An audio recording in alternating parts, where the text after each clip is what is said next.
Bom dia. Bom, iniciando mais uma aula sobre tecnologia de equipamentos FACTS, hoje nós vamos conversar sobre compensadores série. Vamos iniciar o estudo desse tipo de compensação bastante importante quando se trata de equipamentos FACTS. A gente vai iniciar com a modelagem matemática para um sistema sem compensação.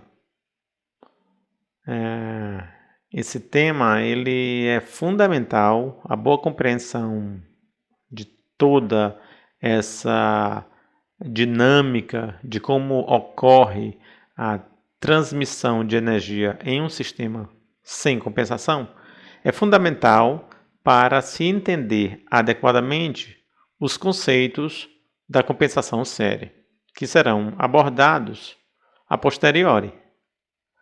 Bom, iniciando aqui o estudo de um sistema sem compensação, a gente vai considerar que nós temos duas barras, né? Uma barra onde está conectada uma fonte VS, à esquerda, e à direita uma barra onde está conectada uma outra fonte chamada VR. Entre essas duas barras existe uma impedância, que basicamente é uma reatância indutiva, chamada XL. Né? Ela foi denominada XL, muito embora nós tenhamos dividido essa impedância ao meio.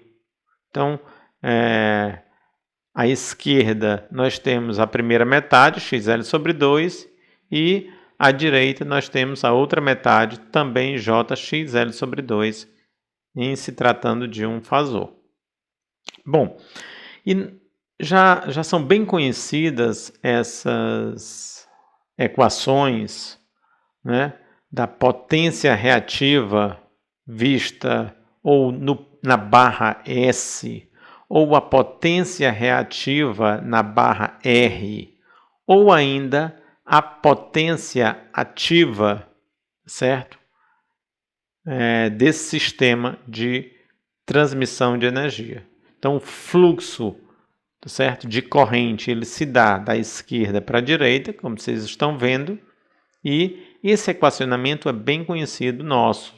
Contudo, a gente vai detalhar como se chegar nessas equações. E esse detalhamento é que é o mais importante dessa aula, certo? As equações não têm tanta importância, o valor, a expressão, elas já são bastante conhecidas. Claro que, lógico que tem o seu valor evidente, porque nós utilizamos essas expressões para realização dos cálculos. Porém, o que eu quero destacar aqui é a dinâmica que nos levará à dedução adequada dessas equações. Dessas expressões que já são bem conhecidas nossas. Então, essa dinâmica é que vai nos dar o embasamento para entender um sistema com compensação série, que será visto mais adiante. Muito bem. Então, seguindo aqui com a nossa teoria, ok? Imaginem que nós temos aquele mesmo sistema que nós mostramos no slide anterior. É um sistema com duas barras, uma fonte chamada VS à esquerda, VR à direita, uma reatância indutiva ao centro, né, XL, JXL, e essa reatância ela foi dividida em duas partes iguais. Muito bem. Em uma primeira análise, nós vamos considerar essa reatância o seu valor total, JXL, e depois, quando estivermos compensando, aí vai fazer sentido essa repartição do valor da reatância indutiva JXL sobre 2 para cada lado. Mas por hora a gente pode considerar seu valor inteiro, JXL. Bom, então, se a gente for traçar os diagramas fasoriais deste sistema, nós podemos destacar vários diagramas. Eu mostrei 3 aqui, né, só para vocês perceberem a riqueza de detalhes que nós temos quando estudamos esse tipo de sistema. Então, vou começar com esse da esquerda, né, onde eu destaco a fonte VS, o fasor VS, depois a fonte VR, e considerando que o fluxo de corrente ele ocorre de VS para VR, eu tenho uma queda de tensão VL sobre a indutância reativa, tá certo? De tal sorte que essa queda é no sentido oposto à corrente, portanto, da direita para a esquerda, e traçando o diagrama fasorial, eu vou ter que VS é igual a VR mais VL. Ou seja, esse fasor VS é a soma vetorial de VR e VL. E estando a corrente também, né, fluindo da esquerda para a direita, lógico, ela vai provocar uma queda de tensão VL sobre a reatância indutiva da direita para a esquerda, já foi bem tratado aqui. Porém, é importante que se diga que existe um ângulo de 90 graus entre esta corrente e, tá certo? Esta corrente que eu chamei I, tá certo? E a queda de tensão VL sobre a impedância. Então, como se trata de uma reatância pura, essa defasagem é 90 graus, exatamente 90 graus, estando a corrente atrasada com relação à tensão. Então, essa corrente I está 90 graus atrasada com relação à VL. É o que mostra para a gente esse primeiro diagrama, o diagrama da esquerda. Se a gente for detalhar um pouco melhor, né, sendo o ângulo delta, certo? O ângulo de defasagem entre esses fasores VS e VR, está aqui o delta, nesse diagrama fasorial do centro. Então, se nós promovermos as decomposições de VS no sentido paralelo a VR e perpendicular a VR, nós teremos VS cosseno delta, a componente de VS paralela a VR, e VS seno delta, a componente de VS na direção perpendicular a VR. O mesmo exercício nós podemos fazer com relação a VR. Então, nós podemos decompor VR na direção paralela a VS, portanto, teremos VR cosseno delta, e na direção perpendicular a VS, portanto, teríamos VR seno delta. De tal sorte que essas diferenças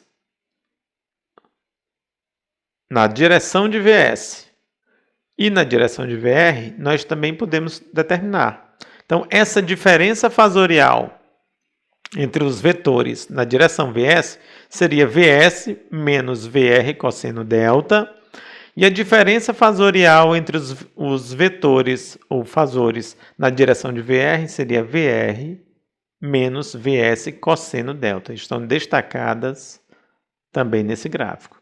Então, nós desmembramos esse gráfico completamente. A última coisa que nós vamos fazer para esse primeiro detalhamento será o que está mostrado aqui no diagrama fasorial da figura à direita, nessa terceira figura, né? Onde eu também tenho os fasores VS, VR IVL, como no primeiro caso.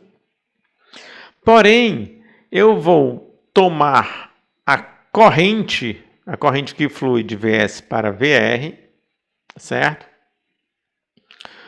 E vou decompor essa corrente primeiro na direção paralela a VS e perpendicular a VS.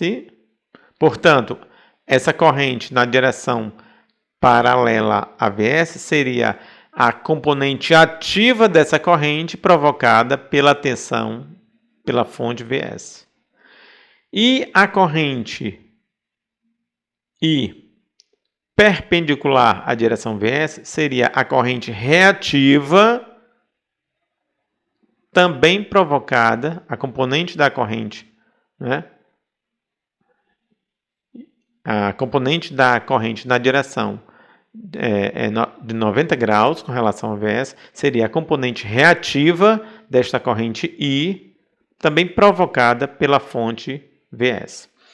Vamos fazer agora o mesmo para a fonte VR. Então, a gente vai pegar essa corrente e vai decompor na direção paralela a VR e perpendicular a VR. Então, essa componente da corrente I na direção paralela a VR seria a componente ativa desta corrente provocada pela fonte VR, e a componente na direção perpendicular a VR seria a componente reativa desta corrente I provocada pela fonte VR. Ok? Então a gente fez todos esses exercícios. Isso aí vai ser bastante importante para o restante da nossa dedução. Muito bem. Então a gente vai iniciar com as premissas bases, ou as premissas básicas, tá certo? Da nossa dedução. Primeiro, eu vou considerar o que já foi dito aqui com relação ao diagrama fasorial à direita, né? Esse terceiro diagrama fasorial. Então, o que foi dito verbalmente está escrito matematicamente. Ou seja, a componente ativa da corrente devida à fonte VS é um fasor paralelo ao VS. A componente reativa da corrente devido à fonte VS é um vetor, um fasor perpendicular a VS.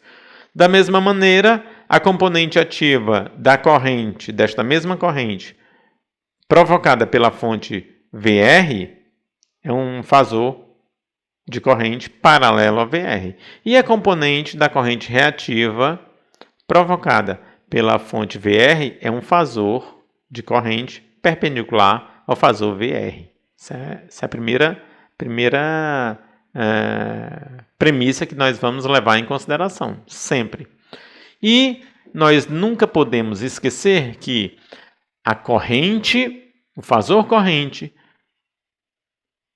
que será calculado através desta relação, ou seja, da razão entre um fasor de tensão e uma reatância indutiva, ou um Jx qualquer, na verdade, ele, como resultado, será um fasor de corrente defasado 90 graus com relação à tensão. Então, toda vez que eu tomar um fasor corrente, esteja ele na direção que estiver, e eu dividir por um Jx, o resultado será um fasor corrente defasado, atrasado de 90 graus com relação à direção daquela tensão, ou sentido daquela tensão, certo? Então, eu tentei escrever matematicamente isso, tá certo?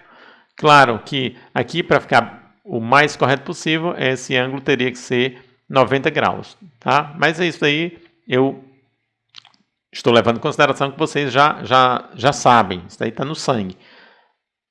E essa figurinha aqui, ela mostra matematicamente que o fasor corrente ele é atrasado com relação ao fasor tensão. Ok? Então, essas premissas nós não podemos perder de vista e vamos utilizá-las em toda o detalhamento em toda a dedução matemática. Então vamos seguir com a nossa modelagem. Bom, inicialmente o que nós temos? O que nós temos inicialmente? Nós vamos agora deduzir inicialmente a componente reativa desta corrente, certo? Componente reativa desta corrente, provocada pela fonte Vs. Então, é algo que eu chamei de IQS, componente reativa da corrente, porém provocada pela fonte Vs. Então, IQS. Tá? Eu não chamei IQVS porque ficaria muita informação, então eu creio que acabaria complicando ao invés de ajudar. Tá certo?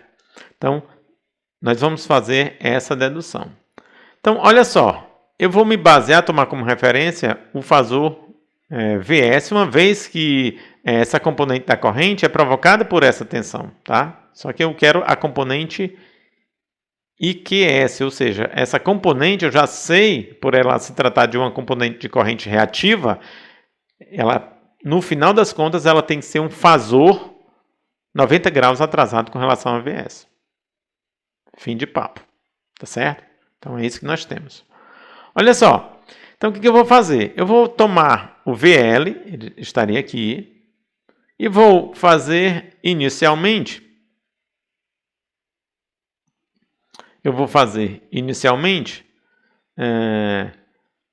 a decomposição desse fasor VL na direção paralelo a Vs e perpendicular a Vs, certo? Então eu teria, na direção paralela, eu teria esse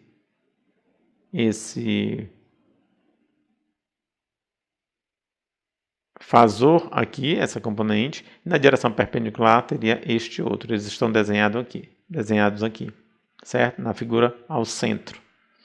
Ok? Não coloquei sobre a primeira figura, eu destaquei mais, eu tentei melhorar esse detalhamento o máximo possível para que facilitasse a compreensão. Tá? Se eu ponho tudo aqui, aí fica uma complicação só. Eu coloquei somente as projeções pontilhadas, tá? E o diagrama fasorial eu coloquei ao lado. Assim eu creio que fica melhor. E aqui à direita, a gente vai mostrar uma figura que já mostramos no slide anterior. Como se calcula, como se determina esse valor? Ora, esse valor aqui nada mais é do que Vs menos VR cosseno delta. Então, já tenho esse valor aqui. Já tenho esse valor, certo? Muito bem. Bom, aí você pergunta, mas, professor, por que é importante esse valor aqui? Por que eu tenho que saber esse valor? Porque a componente da corrente reativa provocada pela fonte Vs, tá certo? Na verdade, ela é uma componente que ela vai causar uma queda de tensão sobre VL, e essa queda de tensão justamente esse valor aqui que nós deduzimos. Aí você fala, ora, professor, mas ela é uma componente reativa e ela vai causar uma queda de tensão na direção paralela? Vai, porque a corrente, lembra que eu falei a segunda premissa? A corrente ela é a ação de uma tensão dividida por uma reatância indutiva. Tá certo? E a reatância indutiva é o que vai defasar de 90 graus. Então, eu tenho que tomar a tensão paralela para quando ela for defasada pela ação da reatância, ela ficar na direção perpendicular, que é o que eu preciso. Então, vou deduzir a equação. Ó. A equação será essa aqui. Então, eu tenho que tomar um fasor na direção paralela, para que quando ele seja... Aqui eu só coloquei módulo, ok, pessoal? Só módulo, não estou tratando do fasor, estou tratando só do módulo. Mas estou explicando a vocês através do diagrama fasorial e também através do equacionamento matemático do slide anterior, tá? Para não ficar uma modelagem muito carregada matematicamente. Tá? Então, eu já estou colocando o módulo. Mas isso aqui será na verdade, se a gente quiser tratar fasorialmente, isso é um fasor, esse aqui é um fasor na direção paralela a Vs, tá certo? E aqui também é um fasor JXL. Quando eu tomar esse fasor e dividir pelo J, então, como resultado, o fasor IQS será 90 graus atrasado com relação a isso aqui. Então, teria um fasor 90 graus atrasados com relação a isso, que seria nessa direção aqui. Certo? Nessa direção. Muito bem. Então, essa primeira parte do equacionamento já foi feita. Agora a gente vai continuar. Vamos deduzir no próximo slide a componente da corrente reativa devido à fonte VR. Devido à fonte VS a gente já calculou. Agora a gente vai calcular devido à componente reativa da corrente devido à fonte VR. E depois a gente passa para as componentes ativas. Então, seguindo aqui a nossa modelagem, olha só. Pronto. Então, agora o que eu tenho? Eu tenho que a componente reativa devido à fonte VR, né? Na verdade, eu tenho que tomar um fasor de tensão paralelo a VR, para que quando ele for dividido pelo J, ele fique na direção perpendicular, que é o que eu preciso. Eu preciso de uma corrente perpendicular a uma tensão. Tá? E o fasor na direção paralela a VR é fasor de VL, né? De VL é este aqui, ó. Cujo módulo é VR menos VS cosseno. Aí eu já vou jogar aqui, ó. Se eu tomar isso aqui fasorialmente, eu tenho aqui um fasor na mesma direção de VR. Quando eu dividir por JXL, ele vai ficar na direção de 90 graus, que é o que eu preciso. É uma corrente reativa devido à ação da fonte VR, daqui embaixo, R, tá certo? Então, essa corrente ela tem que ser um fasor 90 graus atrasados com relação ao fasor que o provocou, né, o VR. Muito bem. Agora, as componentes ativas. Então, vou voltar lá para a componente ativa devido à fonte VS. Então, eu estou falando de IPS. Depois a gente vai calcular IPR. Então, IPS, componente da corrente ativa, IP, devido à fonte VS. IPS. Muito bem. Agora eu vou tomar a componente de 90 graus, porque quando eu dividi-la por JXL, ela vai ficar na direção paralela. Eu preciso de um fasor de corrente como resultado na mesma direção do fasor de tensão que o provocou. Então, olha só. VR seno. Olha quem é VR seno aqui. VR seno. Esse fasor aqui, ó. Tá certo? Esse mesmo fasor aqui, que é este mesmo aqui. Certo? VR seno, fasor na direção de 90 graus. Quando eu dividir por JXL, ele fica na direção paralela.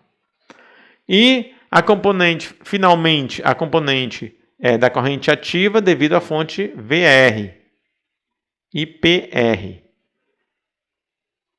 Aí eu vou tomar um fasor de tensão na direção de 90 graus com relação a VR. Está aqui o fasor, cujo módulo é VS seno. Então, esse fasor aqui, certo? Aqui eu só estou mostrando o módulo, pessoal. Mais uma vez, eu insisto. Quando eu tomar esse fasor e dividir por JXL, aí, então ele ficará como resultado uma corrente na mesma direção de VR, ou seja, uma corrente ativa. Certo? Então, com isto, nós mostramos, tá, como se ocorre esses detalhamentos, né? Como nós podemos raciocinar em termos de componentes ativas e componentes reativas, tá certo? Das correntes, ou da corrente que flui da fonte VS para a fonte VR, tá? Então, eu estou estudando as componentes ativas e reativas da corrente que flui de VS para VR, provocada por cada uma das fontes individualmente. Depois a gente vai juntar tudo isso. E vai ser logo a seguir. Então, prosseguindo aqui com a nossa modelagem, inicialmente a componente ativa do fluxo de corrente em VS, tá certo? Eu só estou repetindo o que nós já deduzimos. Componente reativa do fluxo de corrente em VS. Componente da potência ativa ou simplesmente potência ativa, certo? Na extremidade de VS ou na barra VS, né? Então, a potência ativa na barra VS nada mais é do que o produto da tensão VS pela corrente ativa, uma vez que elas estão em paralelo. Então, isso aí é tudo ativo, não tem nada de componente reativa. Se ambos os fasores, corrente e tensão, estão na mesma direção, tá certo? Estão paralelos, eu só tenho componente ativo. Então, peguei VS e multipliquei pelo que eu já tinha determinado lá em cima. VR seno delta sobre XL. Então, isso aqui, se vocês observarem, nada mais é do que a potência que flui entre as barras, certo? Se a gente for fazer na outra ponta, na outra extremidade, vai dar o mesmo valor, claro, né? Porque a gente está considerando que o sistema não tem perdas, né? Sem perda de generalidade, é mais uma questão de simplificação. Bom, dando prosseguimento agora, a potência reativa na extremidade de VS, olha só, vou tomar a tensão VS e multiplicar pela corrente em quadratura, ou a corrente paralela, né, a essa tensão. Então, cheguei a esse valor. E é exatamente o que vocês conhecem, né? VS ao quadrado menos VS VR cosseno delta sobre XL. É justamente aquelas equações que eu mostrei no início da nossa aula. Similarmente, a componente ativa do fluxo de corrente em VR olha só, agora estou deduzindo a componente ativa da corrente em VR, tá certo? Já tinha mostrado também, estou só repetindo a equação.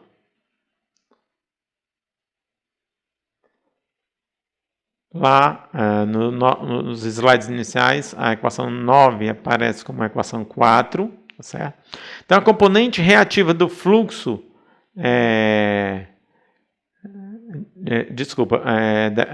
a 9 aparece como a equação 3 e a 10 aparece como a equação 4. Muito bem. E aqui, essa equação 10 é a componente reativa da corrente devido à ação da fonte VR, né? Mais uma vez, eu lembro que essa é a equação que está reescrita como 10, mas inicialmente ela foi deduzida como a equação 4. Muito bem. Seguindo aqui, assim, a potência ativa na extremidade de VR nada mais é do que a tensão VR multiplicada pela corrente ativa, provocada por VR. Né? Então, tenho o mesmo equacionamento, VR, VS, seno delta sobre XL. Bom, então, seguindo, nós temos a potência reativa na extremidade de VR, certo? Que nada mais é do que a tensão VR, a tensão na barra VR, multiplicado pela corrente reativa provocada por essa mesma tensão, que nós já tínhamos deduzido. Então, quando fizermos esse cálculo, chegaremos a essa expressão VR ao quadrado menos VR VS cosseno delta sobre XL. Bom, só queria lembrar que, claro, naturalmente, né, as quantidades PR e PS, ou seja, potência ativa na extremidade de VR e potência ativa na extremidade de VS, elas têm o mesmo valor, certo?